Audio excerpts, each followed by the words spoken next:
नमस्कार, मी प्रवीण भोसले. आपण बघत आहात ह्युमन राईट एक्सप्रेस न्यूज. करायला पाहिजे तुम्ही करता. तुम्ही जसं की 80% मागणी केली आहे रोजगारांची, जसं रेल्वेमध्ये, पोस्टामध्ये, विमानतळावरती. तुम्ही जेव्हा विमानतळावर प्रवेश करता तर तुम्हाला आज हिंदी बोलणार. CSFचे जे जवान आहेत ते हिंदी बोलतात. मग आमच्या तर पोरांनी काय करायचं? आणि आज लाखो रुपयाच्या नोकऱ्या आहेत.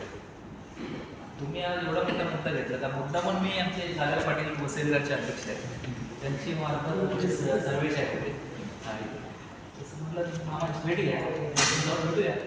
मध्ये आमच्या रेल्वे बोर्डाची मीटिंग होती ना, 6 महिन्यात असतो. ते सगळे उपस्थित असतात रेल्वे मंत्री. त्याच्यात पण मी बोललो होतो का एवढं स्थानिक आणि नोकऱ्या काय एवढं माझ्या मतदारसंघात सांगतो ऑल देशात सोडून माझ्या मतदारसंघात मी जेव्हा आपल्या रेल्वे स्टेशनला जातो तेव्हा मी जिथं पण जातो बघतो 80-85% तर बाहेरचे लोक असतात. मग या गोष्टीला प्राधान्य द्या. स्थानिक हा पहिला हक्कच आहे. कसं आहे आपलं ते काहीतरी मामा असं आहे की रेल्वेमध्ये भाषा वापराचा हा खूप मोठा मुद्दा आहे. आम्ही हिंदीच वापरायचे. आम्ही 7 वर्षापासून पाठपुरावा करून जवळपास 700 कोटीचं बजेट त्यांच्याकडून मागून घेऊन सगळ्या फलक चेंज करावं, मराठी आणायला लागली परत. अच्छा, 700 कोटी मंजूर करून आणले. त्यांचं आम्हाला कारण काय होतं नाव माहिती आहे का? की आम्ही परत कसं खर्च करायचा. मुंबई सेंट्रलला आंदोलन केलं, DRMच्या कार्यालयावर बसलो, हलणारच नाही.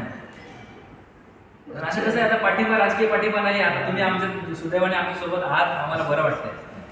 आणि पवार साहेब तर पहिल्यापासून आहेतच, त्यामुळे आम्हाला एक हक्काचा माणूस आहे. आणि आता आपल्या दिबा पाटलांचा पण आम्ही खूप जोर लावलाय. आमचे योगेश मोहन नवी मुंबईचे अध्यक्ष आहेत. त्या दिवशी आम्ही पवार साहेबांना तुम्ही इकडे बसा रवी बस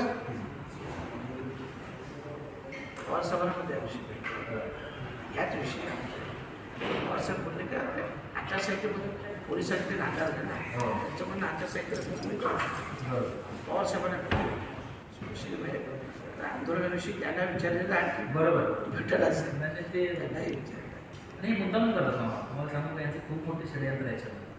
तर आज आपला एवढा जोर झालेला विषय असताना आणि एकही भूमिपुत्र असं नाही किंवा एकही मराठी माणूस मला सांगा ना कुठला, म्हणजे फक्त समाजाविषयी जोडून द्या, पण मराठी माणूस असं दाखवाय करा.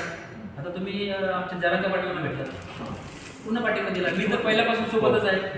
मी पूर्ण बशीभाऊन पाठिंबा दिला. आज लक्ष्मण हाकेंकडनं पण आला. प्रदेशाध्यक्ष आम्ही तर मामा असे बरेच लावलेत पूर्ण शहरांमध्ये. पूर्ण मीरा भाईंदरला लावल्यात, वसईला लावल्यात आणि पनवेल वगैरे यांनी फलक लावले दिबा पाटलांचे. दिबा पाटला आणि मामा यांचा मोर्चा झाला, मराठी मोर्चा भाईंदरला. त्याला पण परमिशन नव्हती, पण आपण तो मोर्चा केला आणि आयुक्त पण बदली झाला, कमिशनर बदली करायला. कमिशनर. नाही काय असते एक दिवसाच्या पुढच्या